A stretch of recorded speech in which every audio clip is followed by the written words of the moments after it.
Yeah, I'm still not 100% sure how planes actually fly. And you trying to explain the concept of lift to me isn't going to help. Hello, the American F-15 jet is probably the most fightery jet fighter of all time. And with it being over half a century old and designed by a company that doesn't even exist anymore, how's it managed to stay relevant even with things like stealth fighters and drones being everywhere? Dogtooth notchtail, whatever that means, the like and subscribe button, and let's talk about it.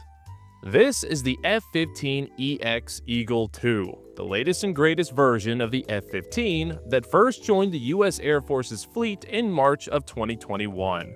It has a top speed of 1,650 miles per hour at high altitudes, which is 2.5 times the speed of sound, a combat range of 791 miles, can pull over 9 Gs, carries a Vulcan Gatling gun firing 20mm rounds at 6,000 rounds a minute, and has the ability to carry 29,500 pounds of bombs, missiles, or just about anything else you'd want to stick underneath a jet and then use to reduce some other country's population. That's all great, but despite all these wonderful things, it is missing one major capability: stealth. The newest F-15s are 4th generation aircraft, or the 4.5 generation if you want to get annoying with it, as plane enthusiasts tend to do. Aircraft like the F-22 and F-35, however, are 5th generation, and the biggest defining difference between the two is stealth. And yes, plain people, I know that there are more differences between the generations than just that. Actually, you know what? No. Punishment time. Flying jets is cool, but you know what's even cooler? Joining the USCCA, a national gun owners organization with over 860,000 members. This is your one-stop shop for courses, classes, and access to legal support as it relates to the world of arming yourself to protect you and your family. By joining, you'll gain access to the Protector Academy, a secure online platform packed with reading material, video lessons, digital books, and more, along with an included subscription to Concealed Carry magazine.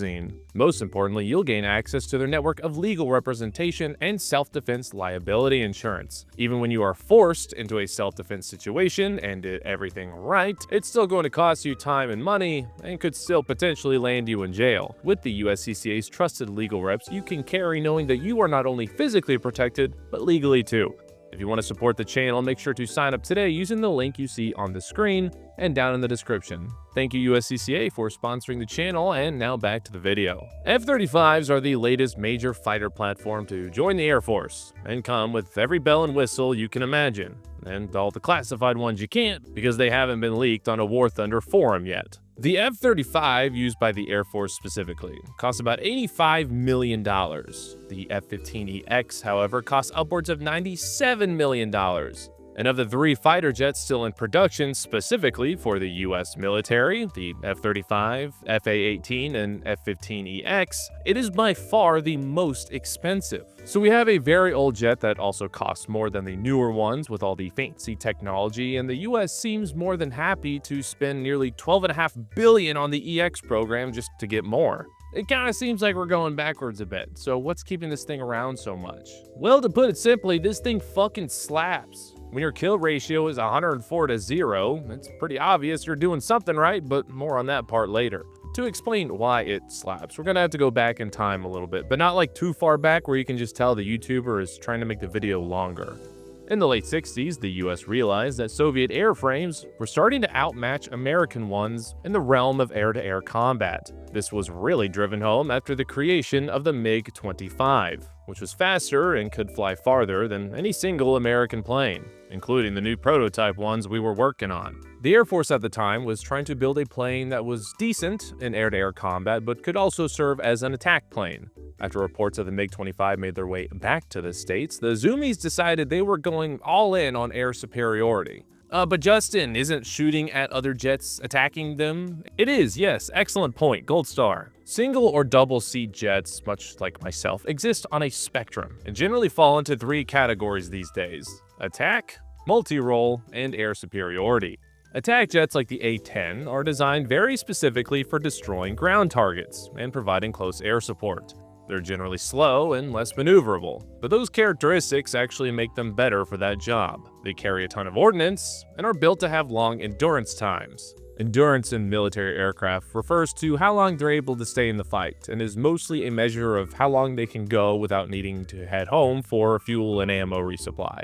But aircraft design is a zero-sum game, and the more you configure your plane to blow up tanks, the less good they're going to be at other stuff. In the middle of the spectrum, you have multi-role aircraft. These are the jack-of-all-trades, master-of-none planes, such as the F-16 and the F-35. Multi-roles are faster and more nimble than dedicated attack aircraft, but still put a heavy emphasis on the ability to conduct airstrikes, like performing a bombing run.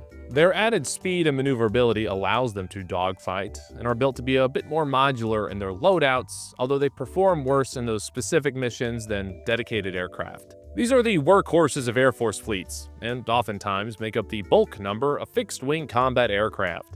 On the far end of the spectrum is the air superiority fighter, designed with one thing in mind: go toe-to-toe with enemy planes and shoot them down. These aircraft are fast, highly maneuverable, and carry highly specialized systems finely tuned for air-to-air kills. They're also stupid expensive compared to their multi-role and attack siblings. Unlike that one line in Top Gun, you know, the one that goes like, "It's not the plane, it's the pilot." 99% of the time, it is the plane. These represent the bleeding edge of aerospace engineering, and the United States currently fields two of them, the F-22 Raptor and the F-15. The F-22 is arguably the best air superiority plane ever created by anyone ever, but it's also the main reason why the United States continues to build F-15s in the first place. Raptors were built to fight Soviet fighter jets. Sometimes it's easy to forget that despite their still futuristic look, they started their life in the 80s for the purpose of sneaking into the USSR's airspace without getting downed by air defense systems. When that threat evaporated, their capabilities became total overkill for the threats of the 2000s. On top of that, they were already expensive, at $150 million each. Originally, 750 were planned, but only 187 were ever purchased, and production ended up shutting down. That left the majority of the role of shooting down other planes still in the hands of the F-15. That was a metaphor, of course, as the F-15 does not have hands, but they do have a nose and a tail, which would imply they would have paws instead of hands, or that they are actually just furries. Since its introduction, the F-15 platform has an insane kill-to-loss ratio of 104-0. It has never been shot down by another aircraft. Israel was the first to use them in combat, shooting down 15 Syrian aircraft between 1979 and 1981. The Americans got their first taste of war with the Eagle during the first Gulf War in the early 90s. F-15C models used by the Air Force took out 36 Iraqi aircraft in air-to-air combat, and also potentially a Navy F-14 Tomcat on accident. While I also have a deep-seated hatred for all things Navy-related, I probably wouldn't have taken it that far. But even while the F-22 was being drawn up next to a mountain of coke and LSD at Lockheed's Skunk Works division, the F-15 was starting to expand its capabilities. By the late 70s, the Air Force's A-4 Skyhawk and F-111 Aardvark were aging like milk. These aircraft were designed to provide deep strike capabilities against high-value targets far behind enemy lines, a job that the new A-10 Warthogs were not built for at the time. This led to the creation of the F-15E Strike Eagle in 1988. These were re-engineered F-15s with improved radars, targeting pods, fuel capacity, and reinforced to carry heavier payloads. Reinforcing an aircraft without losing too much performance is a famously difficult engineering task. So McDonnell Douglas, the creators of the F-15, enlisted the help of a famous designer specializing in how to take heavy loads: your mother. E-models also added an extra seat for a WISO, or Weapons Systems Officer. They sat in the back to handle targeting and comms, while the pilot in the front focused on flying the actual plane. It also gave the pilot someone to play Would You Rather with during long flights. When Desert Storm came around, F-15Es slapped Iraqi peepees like crazy, in large part due to their ability to operate at night compared to other strike aircraft at the time. Despite being configured specifically for air-to-ground attack, the E-model itself, against all odds, also sports an air-to-air kill. On February 14, 1991, an F-15E dropped a GBU laser-guided bomb on an Iraqi Mi-24 Hind helicopter that was hovering below. According to later reports, the bomb was originally going to miss the helicopter, until it decided to fly forward into its trajectory arc. If you want to know what a helicopter looks like after taking a direct hit from a 2,000-pound bomb, you don't have to, because it was instantly turned into an inert pile of dust in the wind. This trend continued during the GWOT. Meanwhile, the F-22's major contributions in the early 2000s was mostly as eye candy for recruitment pamphlets and being a Decepticon in the first Transformers movie. As improvements to things like radars, networks, and smart munitions continued, the F-15 platform just continued to get deadlier and deadlier. But it still doesn't answer the question, why keep buying it if we have the F-35 that can do all those things while simultaneously staying off enemy radar? Another fantastic question I just implanted into your mind. Second gold star for you. If you are an airplane engineer builder person and you want a surefire way to ruin your aircraft, make it a stealth aircraft. Making a plane not show up on enemy radar is such an engineering nightmare because it places massive limitations on every aspect of the design. What results is an aircraft that's going to be slower, less maneuverable, less flexible, and carry way less stuff. If you want a truly stealthy plane, you have to compromise literally everything else, because if you don't, you get one that isn't actually stealthy and still sucks compared to everything else. A big issue with that is external hard points, the attached rack things that you load up with bombs and missiles for planes to carry. Stealth aircraft have to use internal weapons bays, which limits what they can carry and how much. The F-117 was famous, or rather infamous, for only being able to carry 2 small bombs for this exact reason. F-15s have external hardpoints for days. Well, maybe not days, but they do have quite a few.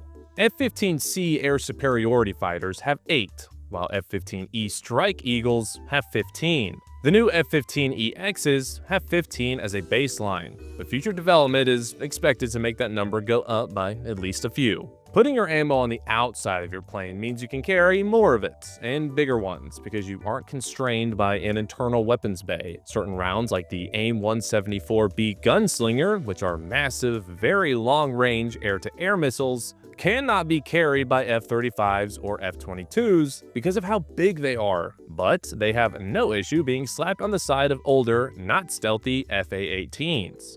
One major trend of the 21st century so far, outside of things just seemingly getting worse and worse in a societal sense, is that military aircraft are generally being seen as flying missile carriers, rather than whatever it was they were originally intended for. As missiles continue to fly farther, faster, and more accurately, the ability for the plane carrying them to do those same things rapidly goes down. When that happens, the roles of attack, multi-role, and air superiority also begin to blur, meaning the F-15 platform that was originally designed to dogfight the commies in Europe is now dropping air-to-ground bombs on tank columns, at least theoretically.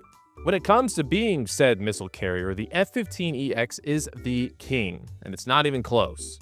A fully loaded EX can carry up to 22 AAMs, or air-to-air missiles, like the Sidewinder. These get loaded onto LAU-128 multi-carriage racks that can each hold 2. By not being constrained by stealth, it lets the EX have huge power output, efficient cooling, and powerful radar support. And these are all things that you have to be limited on if your plane's goal is just to stay hidden. Specific loadouts for F-15s are about as diverse as the workplace HR video you had to watch after questionable things were said at the holiday party. But typical loadouts would be a mixture of AIM-120s for targets outside of visual range, and shorter range AIM-9Xs for when things get a little more personal. With newer longer-range missiles like the AIM-260 coming down the pipeline, the range on the F-15 is going to be extended even further. My personal hope is that we put it back into service as a satellite killer, like we did in the mid-80s, where it literally shot down a massive space station in orbit using an ASM-135.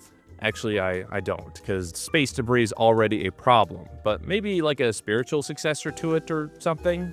Even with that added carrying capacity, the F-15 platform is still a great bang for the buck. At least compared to other options, this shit's still so expensive it makes my face want to melt. One of the biggest costs associated with any aircraft isn't how much you have to spend to build it, it's how much you have to spend to actually fly it. While current batches of F-35As are indeed cheaper than a new F-15EX build, it costs more to zip it around in the sky. Today, it would cost you upwards of $36,000 to fly an F-35A for 1 hour.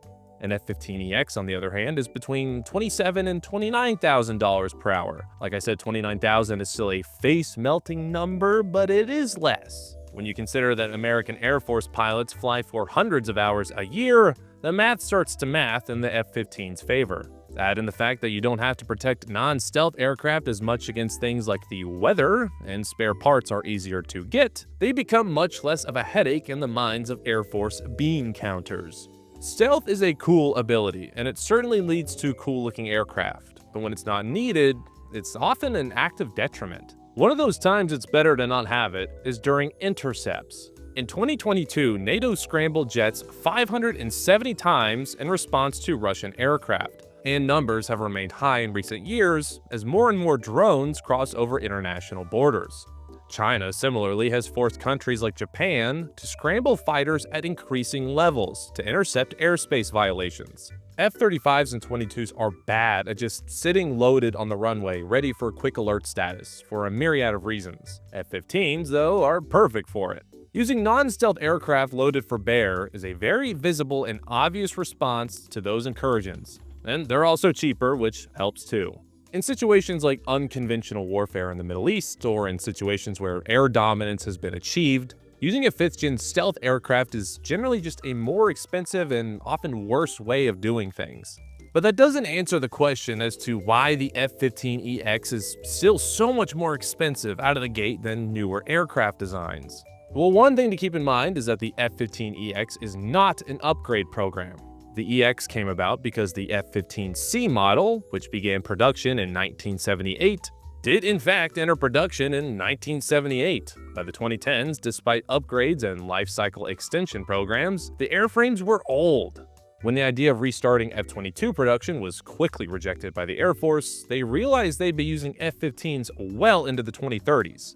Rather than commit to more upgrade programs that were expensive and well past the point of diminishing returns, the decision was made to just make new ones, but with all the upgrades they wanted already built in. One big thing makes building these a bit of a financial headache though. Production scale is very small, currently in the low hundreds.